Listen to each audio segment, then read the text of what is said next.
Audio Jungle.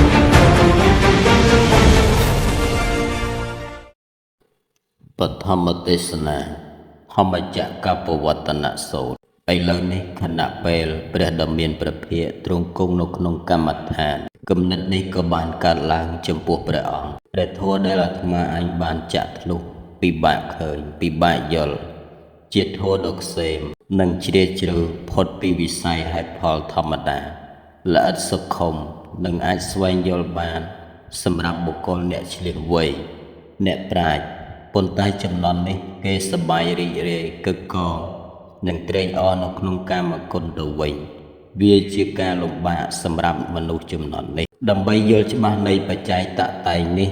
ពោលគឺបដិច្ចសមុប្បាទធម៌ជាងនេះទៅទៀតរឹតតែលំបាកដើម្បីឃើញនៅការស្ងប់រងាប់នៃសង្ខារធម៌ទាំងឡាយការលះបង់នៅបច្ច័យដែលនាំឲ្យមានឧបបត្តិភវៈការកើតឡើងការអស់ទៅនៃតណ្ហាសេចក្តីនឿយណាយចារាគៈការរំលត់នៃសេចក្តីទុក្ខគឺព្រះនិព្វានហើយប្រសិនបើតថាគតនឹងបង្រៀនធម៌ប៉ុន្តែអ្នកដតីមិនបានយល់តថាគតនោះនឹងទៅជាការធុញទ្រាន់និងខាតបង់នឿយណាយហត់សម្រាប់តថាគតដោយបានព្រះតម្រិះយ៉ាងនេះហើយដំបូងព្រះអង្គមានប្រតិស្ទស្ទើរសម្ដែងព្រះធម៌ប៉ុន្តែដោយការប្រមើលមើលឧបនិស្ស័យសត្វនៅក្នុងលោកនេះដោយបញ្ញាចក្ខុរបស់ព្រះអង្គបានឃើញថាសត្វខ្លះមានធូលីតិចនៅក្នុងភ្នែកសត្វខ្លះមានធូលីច្រើននៅក្នុងភ្នែកខ្លះមានឥន្ទ្រីរហ័សរហួនវាងវៃខ្លះមានឥន្ទ្រីទន់ទាបខ្លះមានគុណសម្បត្តិខ្លះមានគុណវិបត្តិងាយបង្រៀននិងពិបាកបង្រៀនសត្វខ្លះរស់នៅដើម្បីទៅការរងចាំសេចក្តីអន្តរាយនាពេលខាងមុខព្រោះប្រព្រឹត្តអាក្រក់នៅក្នុងបច្ចុប្បន្ននេះហើយសត្វខ្លះមិនបានប្រព្រឹត្តដូច្នេះឡើយព្រះបរមសាស្តាបន្ទាប់ទ្រង់ប្រកាសនៅការសំគួរដើម្បីសម្ដែងព្រះធម៌ដោយបន្លឺនៅឧទានវាចាដ៏មើងម៉ាត់ថាអបារុតាទេសੰអមតសទ្វារាយេសោតវន្តោបមញ្ចន្តសធម្មទ្វានៃអមតធម៌ពោលគឺព្រះនិព្វានបានបើកហើយសត្វទាំងឡាយណាមានសោតប្រសាទចូលបញ្ចេញនៅសទ្ធាចុះនៅពេលពិចារណាថាតើបុគ្គលណាគួរដល់ព្រះអង្គសម្ដែងធម៌ប្រោះមុនគេព្រះអង្គបានគិតឃើញថាតបោះអឡារៈកាលំនិងតបោះឧត្តកៈរាមពុត្តៈដែលជាគ្រូដើមដោយព្រះអង្គបានជ្រាបថាតបោះទាំងពីរជាអ្នកប្រាជ្ញអាចឆាប់យល់បាន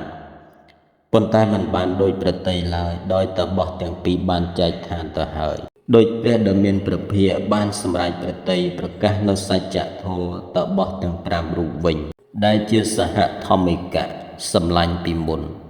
ហើយពួកគេកំពុងជាប់នៅក្នុងការបដិបត្តិដ៏តឹងរ៉ឹងក្រៃលែងទាំងមិនបានផលអ្វីសោះដោយទ្រង់ជ្រាបថាតបោះទាំង5កំពុងស្ថិតនៅទីក្រុងពារាណសី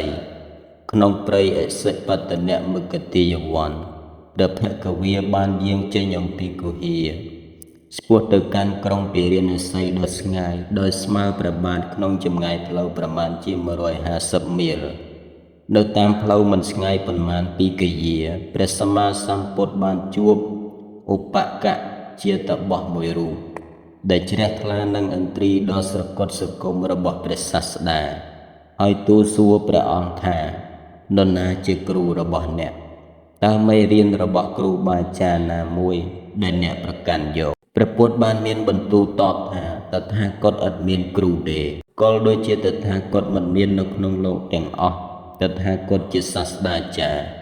ជាព្រះអរហន្តតថាគតបានត្រាស់ដឹងពេញបរិបូរណ៍ដោយខ្លួនឯង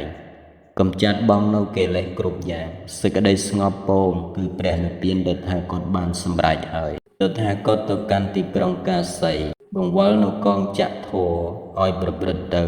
ធម្មចក្រពវត្តនៈនៅក្នុងលោកដែលគ្រប់គ្រងដោយអវិជ្ជាគឺសេចក្តីងងឹតតថាគតក៏បីទូងនៅស្គរនៃអមតធម៌មនាសម្លាញ់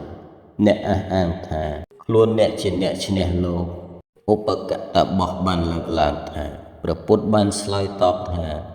បុគ្គលទាំងឡាយណាដែលបានសម្រេចនៅការសូន្យទៅអស់ទៅនៃកិលេសអ្នកទាំងនោះប្រកបណាស់ជាអ្នកឈ្នះលោក ដោយតថាគតដែរអកុសលធម៌ទាំងឡាយតថាគតបានយកឈ្នះអស់ហើយ